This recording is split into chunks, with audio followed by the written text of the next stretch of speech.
Terror tasted like bile in Naomi's throat as she navigated the crowded VIP lounge.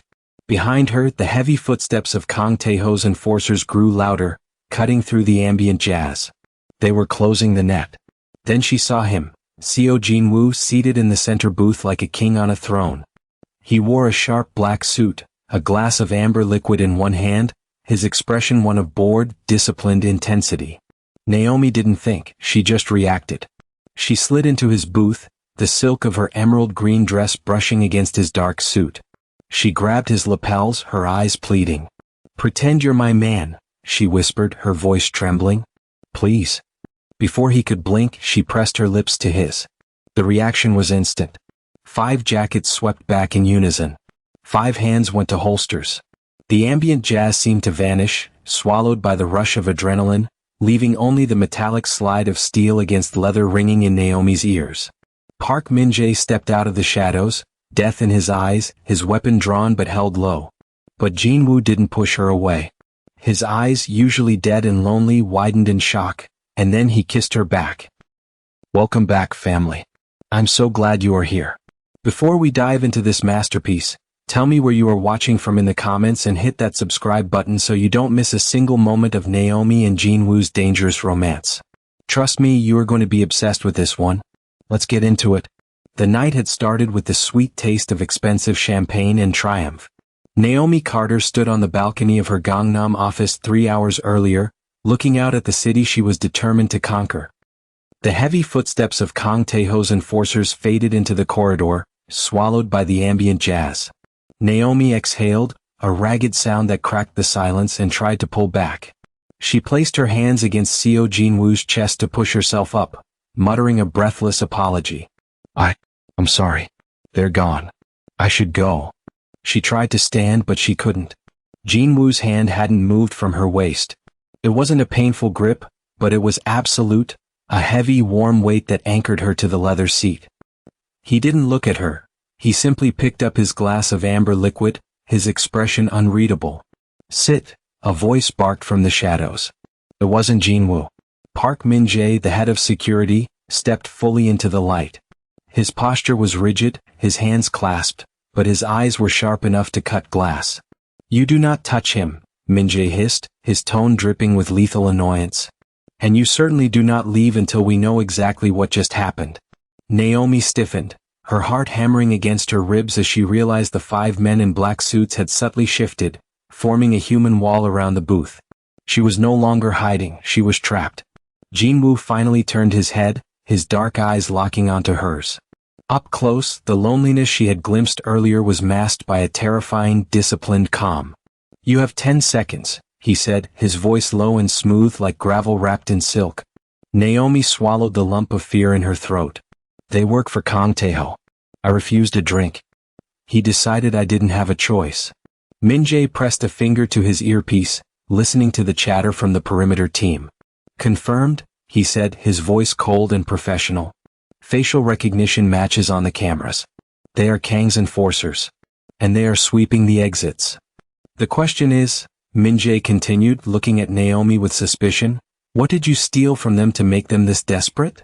"My autonomy," Naomi replied, her voice gaining a fraction of steel.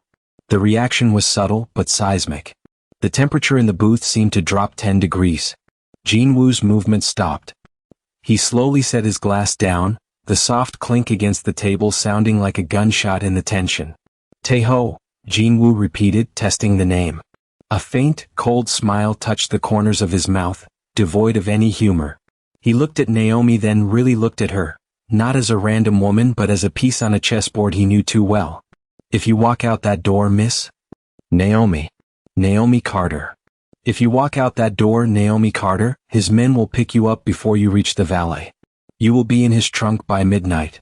Jinwoo leaned back, extending an arm along the top of the booth, opening the space beside him. "Or you finish dinner. You stay right here. And Kang Taeho never touches you again." Naomi stared at him, her mind racing. The devil she knew was waiting in the hallway. The devil she didn't was offering her a seat. "Why?" she asked, her voice barely a whisper. "Why help me?" Jinwoo picked up his chopsticks, returning to his meal with casual indifference. "Because he wants you," he said simply.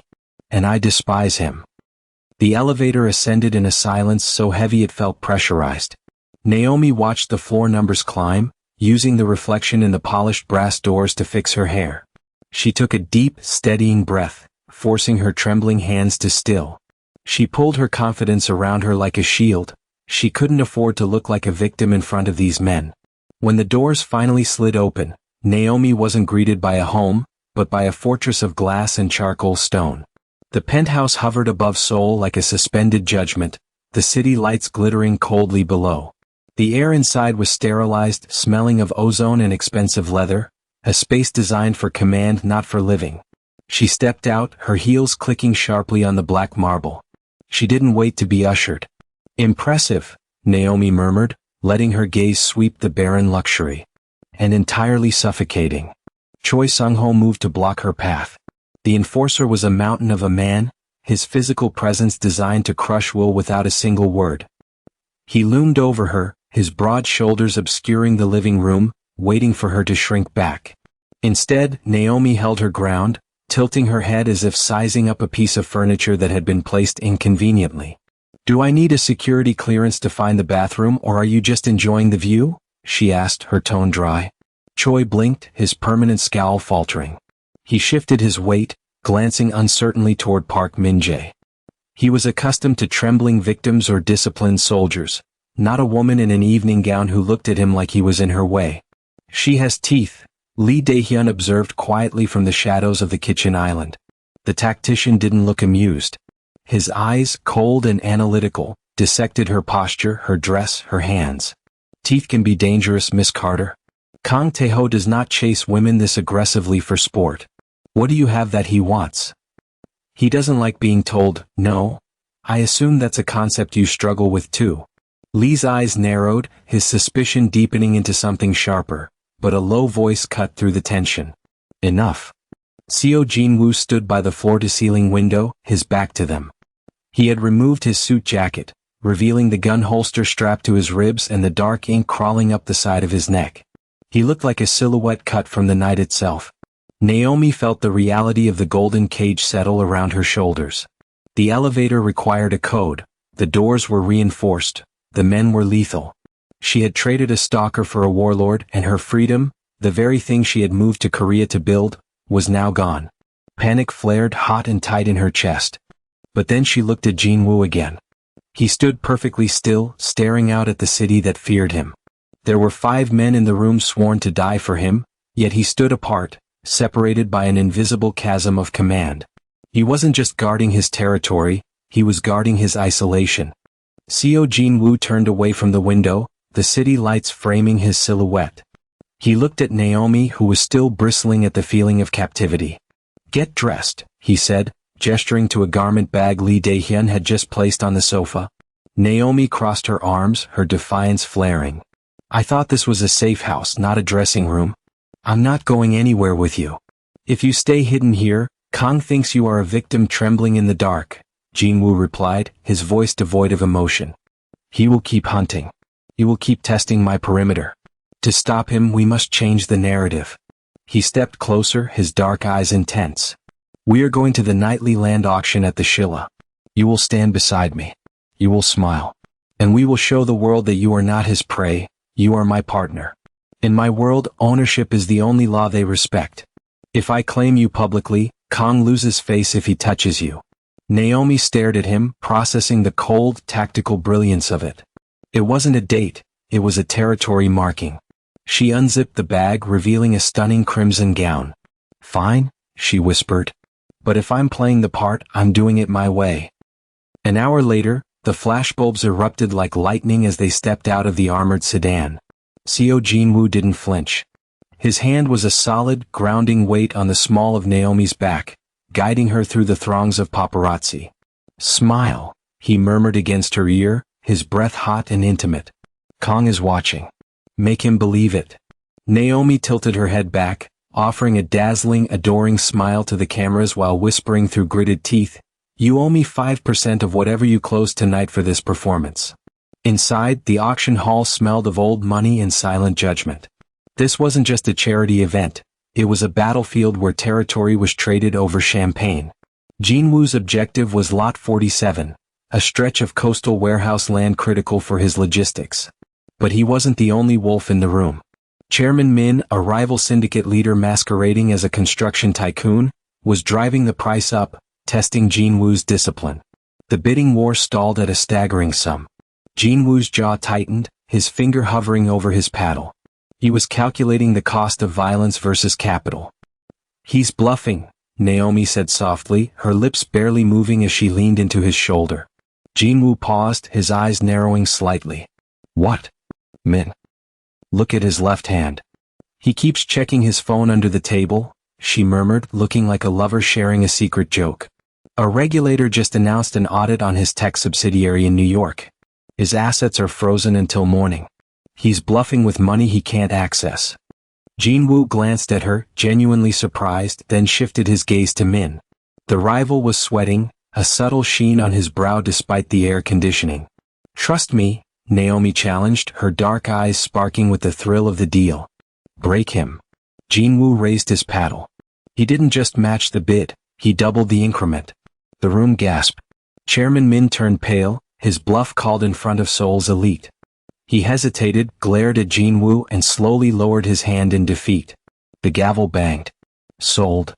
As polite applause rippled through the room, Jinwoo turned to Naomi.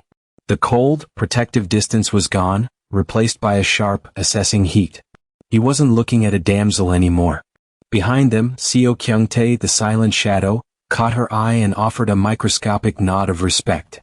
"You play the game well," Jinwoo said, his voice low. "I came to Seoul to build an empire, Jinwoo," she replied, smoothing her dress. "I know a bad investment when I see one." "And am I?" he asked, stepping closer, invading her space. "A bad investment?" "The jury is still out," she quipped, though her pulse quickened. Jinwoo's hand tightened on her waist, this time with something that felt less like possession and more like partnership. "Then I suppose I will have to work harder to impress you." The silence in the penthouse was usually cold, a vacuum where sound went to die. Tonight, however, the air smelled of sesame oil and garlic. Naomi stood at the sleek, industrial island, plating a simple stir-fry with a domestic ease that looked alien against the stark black marble. Seo Jinwoo sat at the counter, his tie undone and hanging loosely around his neck. He watched her hands move, efficient, graceful, human. No one cooked for him. Meals were transactions, prepared by invisible staff and delivered on silver trays. This felt dangerously intimate. "You look like you're waiting for it to explode," Naomi teased, sliding a bowl toward him along with a glass of red wine. "It's just food, Jinwoo. Eat." He picked up the chopsticks, a faint, weary amusement softening his eyes. "I am not used to guests who demand to feed the host." "I'm not a guest. I'm a fugitive in a very expensive safe house," she corrected, taking a sip of her wine. Her gaze drifted to the side of his neck, where the dark ink spilled out from his collar. She had seen it before, but in the soft recessed lighting, it looked starker. "Does it hurt?" Jinwoo paused, his hand going instinctively to the tattoo. "The needle?" "No. What it represents. Every day."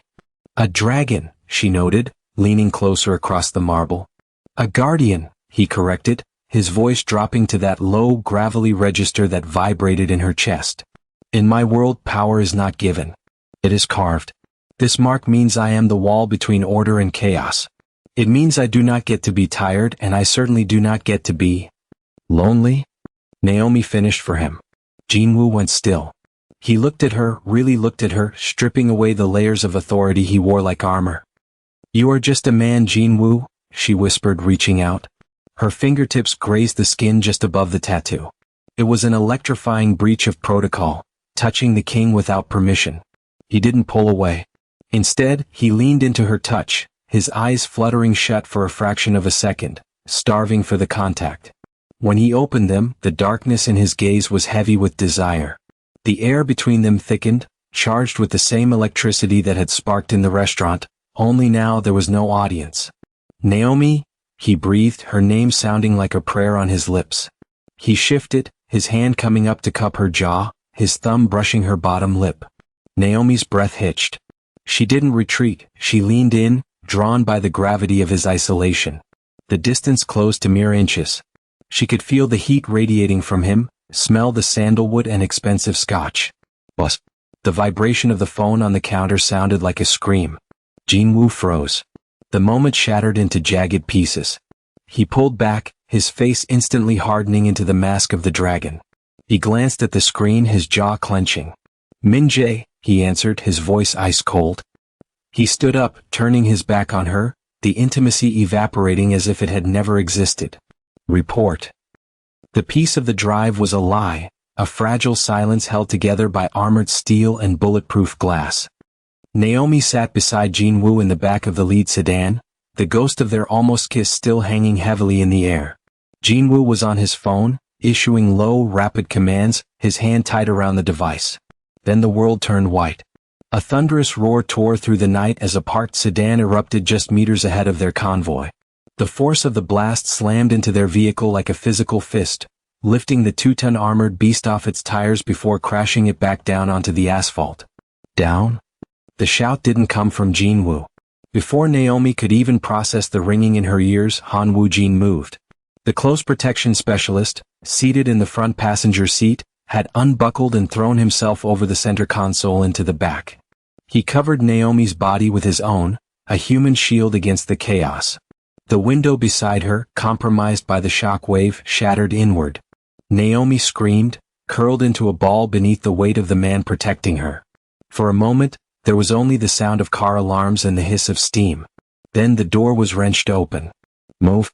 Secure the package. Park Min-jae was there, hauling Jinwoo out first, then reaching for Naomi. As she scrambled out onto the glass-strewn pavement, she saw it. Han Woo-jin was slumped against the leather seat, his face pale. A jagged shard of metal was embedded deep in his shoulder, and the back of his suit was soaked in dark, glistening blood. Woo-jin, she gasped, reaching for him. Leave him to the medics. Min-jae barked, shoving her toward the backup vehicle. Get inside. The team moved with terrifying efficiency. Lee Dae-hyun was already establishing a perimeter, weapons drawn, scanning the smoke. In the brutal chaos of the transfer, the security lanyard clipped to Woo-jin's belt snagged on the jagged remains of the center console. The plastic housing snapped, and his access card slid into the blood-slicked footwell. It was a tragic accident, but Naomi's survival instinct was faster than her grief. Without thinking, operating on pure adrenaline, she snatched it up and shoved it into her pocket before Min-jae slammed the door shut. The head of security turned on her, his composure finally snapping. Look at that, Min-jae hissed, pointing through the window at the blood trailing on the asphalt. That is not business, Miss Carter. That is war. I didn't. Naomi's voice shook. I didn't know he would go this far. You brought a mad dog to our doorstep, Min-jae spat, ignoring Jinwoo's warning glare. Woo-jin took a bullet meant for you. Next time it will be the boss. You are not a guest, you are a target. And as long as you are here, we are all bleeding for you. Naomi sank back against the seat, the smell of smoke and fear choking her. She looked at Jinwoo, waiting for him to defend her, but he was staring out the window at his injured man, his jaw set in a line of grim, silent fury. The guilt crashed over her, heavier than the explosion itself. Min-jae was right. She wasn't building an empire anymore, she was burning theirs to the ground. The silence in the penthouse was no longer a sanctuary, it was an accusation. Every shadow seemed to replay the image of Han Woo-jin bleeding out on the asphalt, a consequence of her presence. Park Min-jae's words echoed in the stillness, louder than the city wind howling outside. You are not a guest, you are a target. Naomi stood in the guest suite, staring at her reflection in the darkened glass. She looked like a ghost, pale, shaken, but resolving into something brittle and hard. She wasn't building an empire anymore. She was the crack in the foundation of Jinwoo's. She moved with mechanical precision. She didn't pack clothes or jewelry, she took only her passport and the burner phone she had kept hidden. She sat on the edge of the bed and wrote 3 words on a piece of hotel stationery: Stop the war. She placed it on the pillow where Jinwoo's scent still lingered from the night he had sat beside her, guarding her sleep. Escaping a fortress designed by Lee Dae-hyun should have been impossible. But Dae-hyun was a perfectionist, and perfectionists relied on patterns. Naomi had spent weeks watching him, asking innocent questions about the smart home grid. She knew the server underwent a localized diagnostic reset at 4 a.m. For exactly 90 seconds, The internal motion sensors in the service corridor looped the previous minute's footage. At 3:59 she stood by the service door. At 4 o'clock the faint hum of the server room dropped an octave. Naomi slipped into the corridor, her bare feet silent on the concrete. She moved not like a fugitive, but like a shadow, counting the seconds in her head. 60, 50, 40. She reached the service elevator, her hand shaking as she pulled out the access card she had taken from the wreckage. She swiped it. The panel beeped green, and the doors slid open with a soft hiss. She didn't breathe until she hit the street level. The night air was biting, smelling of exhaust and winter, a sharp contrast to the filtered atmosphere of the penthouse. She walked 2 blocks, merging into the shadows of an alleyway, before she pulled the phone from her pocket. Her hand trembled, not from fear, but from the finality of what she was about to do. She dialed the number that had haunted her for months. It rang once. Naomi, Kang Taeho's voice purred, smooth and repulsive. I knew you'd come to your senses. Is the dragon's lair getting too hot? Call them off, she said, her voice devoid of emotion. The bombs? The attacks? Stop it all. And why would I do that, my love? Because I'm at the intersection of Hakdong and Nanhayan, she replied, closing her eyes as a black sedan turned the corner, its headlights blinding her. And I'm waiting for you. Stay right there, Kang whispered, victorious. Naomi lowered the phone. She wasn't running away.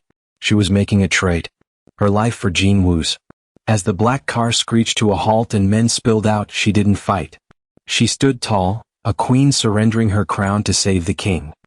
The guest suite was a tomb of silence. Seo Jin-woo stood by the unmade bed, the sheets still holding the faint impression of her body, the scent of her perfume lingering like a ghost. In his hand, the hotel stationery crinkled under the force of his grip. Stop the war. 3 words. A noble suicide note.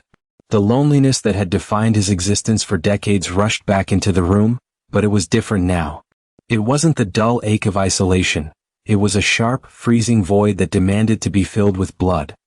He crushed the paper in his fist, his knuckles turning white, his eyes shifting from sorrow to a terrifying, abyssal black. He turned and walked into the main hall. Park Min-jae was waiting. The head of security stood in the center of the room, hands clasped behind his back, staring straight ahead. He didn't look like a man who had failed. He looked like a man who had made a hard choice. The server reset window is 90 seconds. Jin-woo said, his voice deceptively soft. Naomi is clever, but she didn't find that on her own. You gave her the timing. Min-jae met his gaze, unflinching. She asked. I answered. She chose to leave, boss. She understood what you refused to see. She was the fracture in our armor.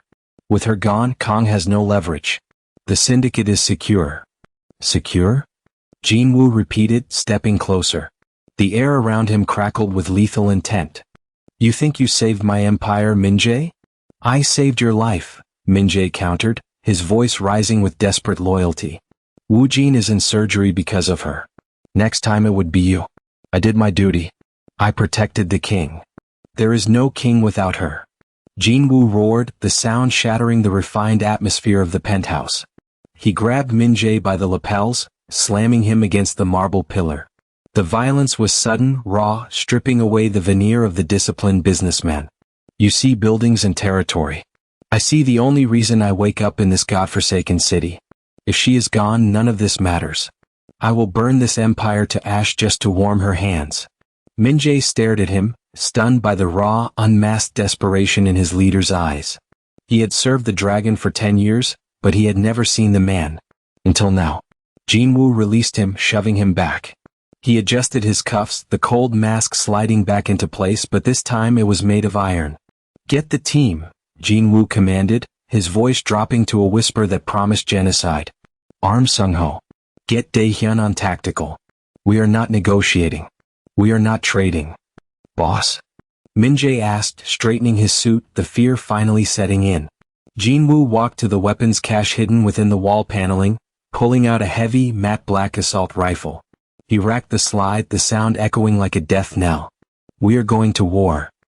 The private club in Gangnam pulsed with a heavy, rhythmic bass, a heartbeat of hedonism that masked the terror in the VIP room. Naomi was bound to a velvet chair, her cheek bruised, but her eyes burning with defiance. Kang Tae-ho paced before her, swirling a glass of whiskey, intoxicated by his own perceived victory. He isn't coming, Kang sneered, leaning close enough for her to smell the expensive liquor on his breath. The dragon is pragmatic. He knows a bad deal when he sees one. He's not a businessman, Naomi spat, her voice steady. He's a warning. The lights died. The music cut out instantly, replaced by the jarring sound of shattered glass. Total darkness swallowed the room for a heartbeat, followed by the crimson wash of emergency strobes. Then the wall exploded. It wasn't a door opening, it was the entire mahogany frame splintering inward. Choi Sung-ho charged through the debris like a rampaging bull. He didn't bother with weapons. He used his body, slamming into two of Kang's enforcers with bone-crushing force, tossing them aside like ragdolls. Chaos erupted. Kang screamed for his men to fire, but they couldn't find targets. Lee Dae-hyun had hacked the lighting grid, strobing the room to disorient the enemy while he picked them off from the mezzanine with a suppressed rifle.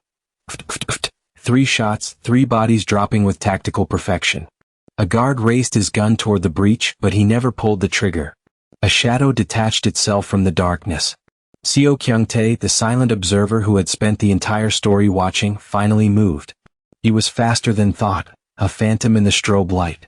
There was no wasted movement, no shout, just the flash of a blade and the wet thud of a body hitting the floor. He cleared the path with surgical silence, filling the void left by the injured Woo Jin. Through the carnage, Seo Jin-woo walked in. He didn't run. He didn't shout.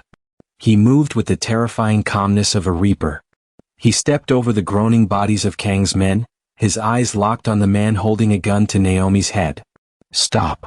Kang shrieked, pressing the barrel into Naomi's temple, his hand trembling. 1 step closer and she dies. I'll paint the wall with her. Jin-woo stopped 3 meters away. He held his pistol at his side, pointing at the floor. He looked at Naomi, checking her for injuries, disregarding the gun at her skull entirely. You took something that does not belong to you, Jin-woo said softly. I own this city. Kang screamed, hysteria taking over. Jin-woo raised his arm. There was no hesitation, no cinematic pause, no negotiation. Bang. The shot was impossible, a single round fired mid-sentence. It struck Kang Tae-ho directly in the center of his forehead. The obsession left his eyes before his body hit the floor. Silence rushed back into the room, heavy and absolute. Jin-woo holstered his weapon and stepped over the corpse of his rival. He knelt before Naomi, his blood-splattered hands trembling slightly as he reached out to untie her ropes. I told you, he whispered, his voice cracking with relief. I don't lose. The ropes fell away, slicing through the heavy silence of the room. Naomi didn't wait for the circulation to return to her numbed wrists. She launched herself forward, burying her face in the ruin of Seo Jin-woo's shirt. He caught her, his arms wrapping around her with a force that threatened to crack ribs. He didn't care about the blood soaking his bespoke suit or the bodies cooling on the floor behind him. For the first time since she had known him, the dragon of soul was trembling. I have you, he murmured into her hair, his voice wrecked. I have you. Naomi pulled back just enough to see him.